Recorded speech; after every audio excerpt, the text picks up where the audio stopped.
Welcome back. Welcome back to another episode of the Contagious Culture Podcast. We are back. We are back, and we have something powerful that we're going to be talking about today. Networking is not competition. It's really not. And we're going to be sharing insights. We're going to be sharing methodologies, but then also our own perspective about how to navigate this landscape of networking and building relationships and building social capital in a more intentional and vulnerable and transparent way. If this is your first time, we want you to we want you to subscribe, we want you to share this episode. On this episode, on this podcast, look, the goal is to help you create ecosystems and environments where people thrive, where mission-driven organizations are actually leading their missions more intentionally so that they can uplift and build their communities through three ways: kindness, community, and capital. Let's get into it. You know, Kyle, you mentioned something about building social capital, right? And we talk about that a lot. Mhm. That's a tenet of everything that we do. And if I may say, in the words of yourself, I want to give you your flowers for the way that you build social capital, because I think it's pretty incredible. And the way you build social capital is by building intentional relationships, right? By curiosity, intentional relationships, some vulnerability as well. And we know from our last episode, those create great leaders. But I want to talk about, if you want to create intentional and thoughtful relationships and networks, right? You have to build with how to build intentional social capital in mind, Mm. right? I was watching the Per My Last Email podcast with this gentleman, and they were talking about how networking is not competition. And right now, we are trying to build immense social capital. Oh, yeah. We are trying to network hard and intentionally with people locally, regionally, nationally, and internationally. Yep. And I think about those experiences, and, you know, on more than one experience, even when I was messaging the other night with someone, I'm used to working in philanthropy where I reach out and I'm just curious. If I think you're doing something cool, if I think could be some connection to my work or some connection between us, I'm going to reach out and I'm going to be like, I'd love to get coffee and learn about you. That's it. I want to learn. But recently, I have received more responses from people who don't take to that. I don't think I would say kindly, but I would say I've received some interesting responses that I have not had to deal with in the past, and it's very interesting. People are being more responsible with their time. Now, Mm. do I think the conversation we'd have would be very responsible, intellectual, and enjoyable? Absolutely. Yeah. Right. I pride myself on having those kinds of conversations. But it's been very interesting because we're reaching out to consultants too, right? But it's interesting to think about how in philanthropy that was really important to me. And I'm doing that more now, but I'm getting interesting responses where people are saying, well, what is the ROI for me? Like, what's the point of us talking? Yep. And I think that is showing an underlying cause of me being curious and trying to be intentional and wanting to learn about people in a very genuine and thoughtful way. People aren't used to that. I think people aren't used to that feeling. They don't know how to react. I had a conversation last week with someone who 3 or 4 times in our conversation, they had asked, "What's the point of the conversation again?" And I was like, you know, I didn't say I told you, even though that's what I wish I would have, wish I could have said. But I was like, well, I was introduced for this reason. I'm speaking with you because of your background. I want to gain more insight from what you're doing and listen to you and learn about you and have intellectual conversation while we do it. Like I'm curious. You know, you have been immensely successful in tech. Let's talk about it, because when we talk about it, I'm going to ask you more questions that Yeah. are going to not necessarily challenge you, but they're going to make you think, right, about other things going on ecosystem wise. Like, we're going to have a great conversation. Yeah. But people aren't used to that. And I've never had to face that.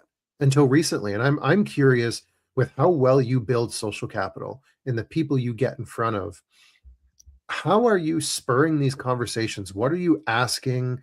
How are you conveying to them that this is worth their time to have a conversation, and not that you're trying to sell something, Yeah. right? How are you doing?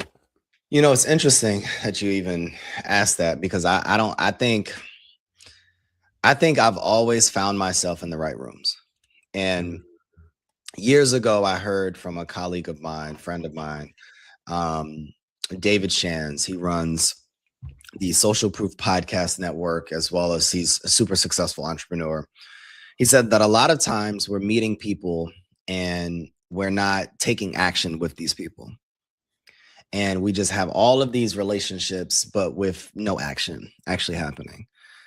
And for me, I've been able to build social capital because every conversation that I have, the end of that conversation is always action. Like, what are the next steps? Like, what does either follow-up need to look like, or what are we going to do together? Are we going to get on a podcast together? Are we going to do a joint webinar together? Are we going to Can I bring you on my platform to speak to my audience? Like, can I come on your platform to speak to your audience? Who can I connect you with? Who can you connect me with? Like, it's always actionable. And I find that there's a few things that I do in every conversation, mhm, or try to do inside of every relationship. Number one is I like to gift people, whether it's gifting them mm, information. I am not a gatekeeper at all of information or contacts or relationships. I am gifting some form of information, mm, or gifting some form of contact or something. Number two is that I'm inviting them into my orbit, or to my ecosystem, or into my environment. I'm inviting them to do something with me. mm, Number three is I'm vulnerable nowadays. Like, I'm sharing my mm, story. I'm sharing who I am as a person, and I'm always opening up these conversations with the fact of who I am as a man, not just what I've built as a professional. And I believe that that layers that sets the foundation in the conversation to be able to be human to human, rather than just looking at titles. Um, and I am always trying to celebrate and share people. So the mm, other day on LinkedIn, I shared, I believe, 8 women, or it was 8 or 9 women that I believe are killing it in the social impact industry. 3 are from Charlotte, people that I've connected with over the last month or two. And the other 5 or 6 are literally everywhere around the world, from Southern California to Chicago to Spain. Um, and the goal of that wasn't to just have people reposting my content. The goal is literally, genuinely, like, these people have transformed, like, how I've thought, or they mhm, have shared something with me that I believe that has been truly beneficial. And I believe that a lot of times we have these great conversations with people, and then we execute on the information that they've given us in private, and we never celebrate them in public. So I mm, think for me, I'm always open to sharing Amy from Innovation Barn, or here in Charlotte, or Maddie Myers from PNC Bank, or Angela Howard from Call for Culture. I'm always talking about Lindsay Fuller, Naomi Hadaway, or Becky Endicott from We Are for Good. Like, these people are doing phenomenal work. And I believe that these people need to be celebrated, and people in my orbit, in my network, need to connect with these individuals because they're doing exceptional work. So I think for me, all of those things aren't about me. And I just, as I think through mm, it, like, I'm gifting. So that's not about me. I'm really just sharing because I consider what that other person needs. And I'm really just trying to gift them something that helps them. I'm inviting them into my space. Like, I just want to be in a relationship with you. mm, I'm sharing my story so that you can know, like, hey, I'm an actual human being. Like, I'm not a bot. I'm celebrating them so that they can know, like, hey, you're seen, you're valued, I respect you. And I think in every conversation that I'm having, I'm always asking, there's a few questions that I always ask. Number one is, how can I support what you're doing to advance your impact forward? mm, Whether a relationship that you may need, whether an opportunity to expand your reach or a client that you may need within your organization. Like, who can I invite you or introduce you to? And then number two, I'm always asking this question, like what's your slingshot moment? That's like a question that I feel like always resonates with people is, what is the moment in your life, in your career, in your just in your journey that has forced you to pull back so that it could be able to sling you forward? And that is literally the transitional question in the conversation, because then it forces someone to be vulnerable. It forces somebody to take off that mask that they always wear. And it forces them to really like be a human being on the other side of the call or the virtual screen. Or so I think anybody listening, we have to bring the humanity back in our conversations and our relationships. Like, networking for me is very intentional. Like, I will say that, like, I know what I want. I know what my ask is. I know the types of people that I want to be on the calls with. And I'm not allowing anything else on my calendar. Now, there are people that reach out and want 15, 20 minutes of my time to ask questions, or they follow me on LinkedIn or whatever the case may be. And I will never be too big or too successful or too busy not to allow 20 minutes and just mentor someone, like, at all. But even on that call, I am inviting them to join one of our paid communities, or to subscribe to our podcast, or to leave a review on our podcast. So, Dan, I think all that in a nutshell, we have to be intentional with the people. If we know our ask, we know the types of people that can get us to our ask. Number two is, when we come on to these calls, like, how can I serve that person? Like, that's the only question that's in my mind. Like, how can I give them information, connect them with someone, or advance their mission forward? Like, that is it. After that, my next thought in my mind is like, all right, now what does this follow-up look like?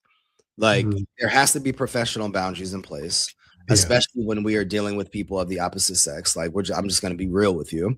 And Dan and I, we talked about that last weekend. Like, I don't text people. Like, I just don't. That's just something that I kind of stay away from. Like LinkedIn message. Like, there's a lot of other platforms that we can message that'll keep it professional. And over time that you've known this person for years, that may be different, but I'm just not a big texter. So then what does the follow-up look like? Because the follow-up is determined based upon what my ask is and what we're creating together. So that's how I see it. I try to be very intentional, because there was a time, Dan, where I was just literally connecting with anybody and everybody.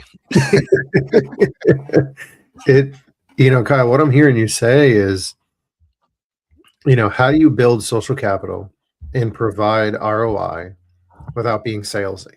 And the things that I heard you say was celebrating people, gifting people, inviting them, and being vulnerable.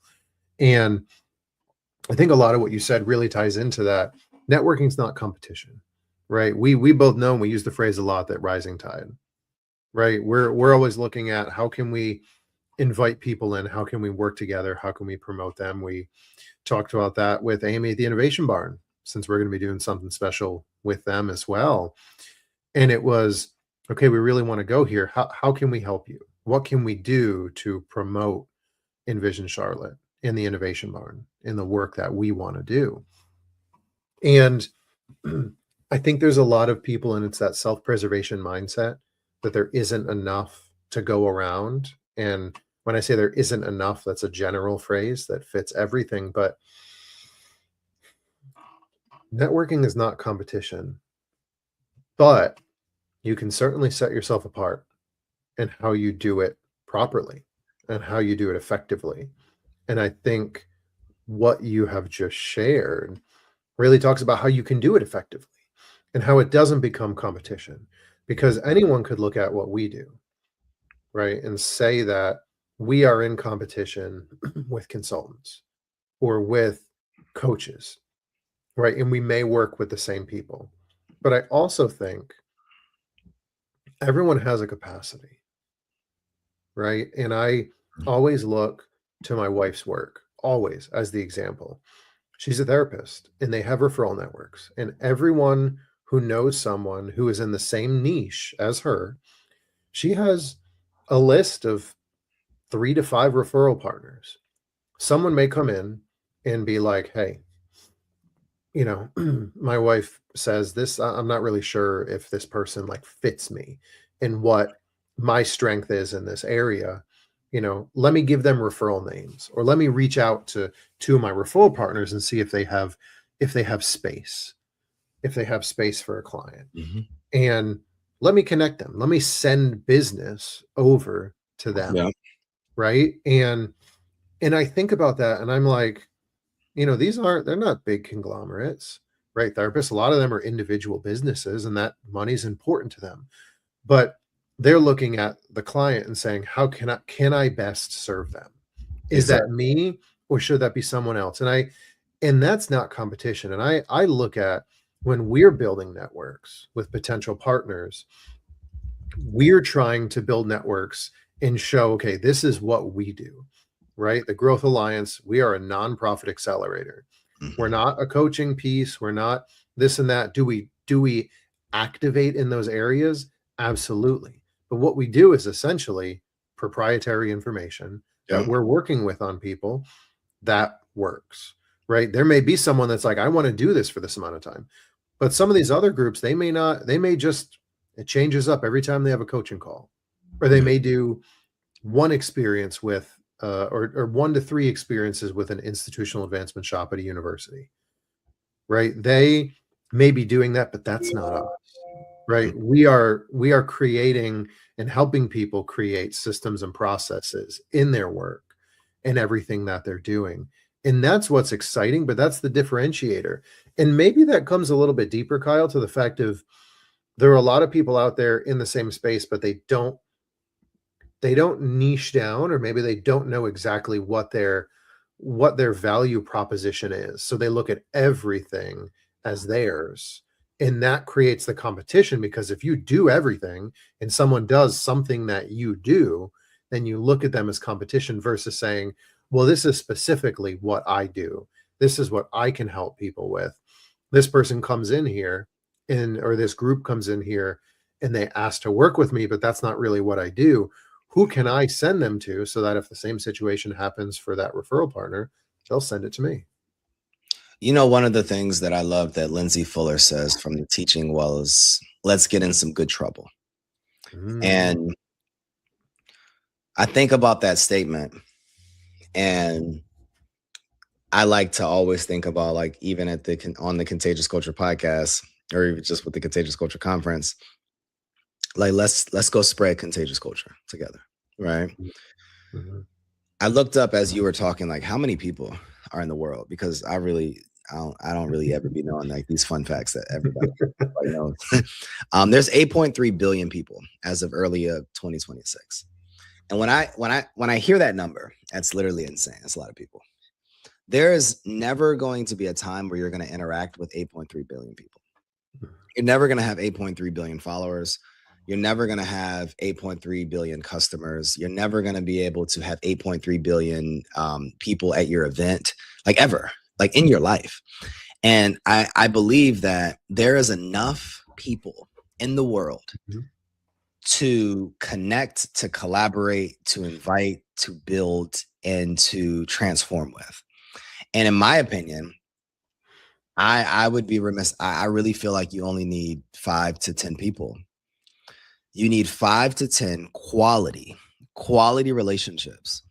You Mhm. need somebody that is your super fan, somebody that's literally out there just it's sharing and singing your praise. I believe that you need people that are well connected, people that can get you into rooms. I believe that you always need someone that can hold you accountable and that can give you that spiritual or personal grounding. Um, you need a finance person. Like, you need somebody that can help you understand money. I think that is important. Mhm. I think you need somebody that is an expert and that is what I call fractal famous. So in Mhm. your field, who are people that know that field, that have spent time, decades, that know a lot of people in that field? You have to have somebody on your team. I believe you need someone that is in the legal field, whether it's an attorney, somebody that understands law. And I believe that you need someone that has reach in your orbit. So when you think of those people, and you can plug and play them, I identified those people as like my board of directors, my personal or professional board of directors. And once a month, I touch base with these various people in my life. They hold me accountable. They may not all be wealthy or running $1 million organizations or have all these things, but I need people that can help me be a better dad. I need people that can help me be a better business owner. I need people that can help me navigate the complexities of nonprofit work. So when you think about your network, you really only need a few people. You really only need a few people. And I think it'd never be competition if we always have the belief or just the mindset, like, I am here to create genuine connection. I am here to genuinely be curious. I am here to figure out a way to help this person in front of me. And even if I don't receive anything, the privilege of helping other people that should be enough for us as human beings. So I don't believe that we can lead until we learn how to truly lift unconditionally. So I agree with everything that you've communicated. Networking should not be competition.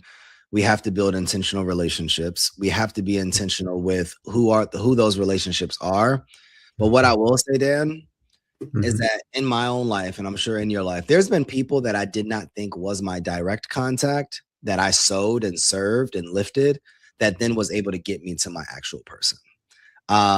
So we have to stop looking down or isolating other people from being in our orbit because they may not have the title or the tenure or the treasure for us. And we have to just, again, bring the humanity back to relationships. Finish it off, Kyle. Finish it up. If you are somebody that wants more, you have to give more. If you are somebody that wants to lead, you have to learn how to lift. And if you are somebody that wants people to contribute to your cause, to your mission, and to your life, you have to contribute to others. One of the questions that we always ask on the Contagious Culture Podcast is, what type of culture are you spreading? The energy you bring is the culture you create. Go make yours worth catching.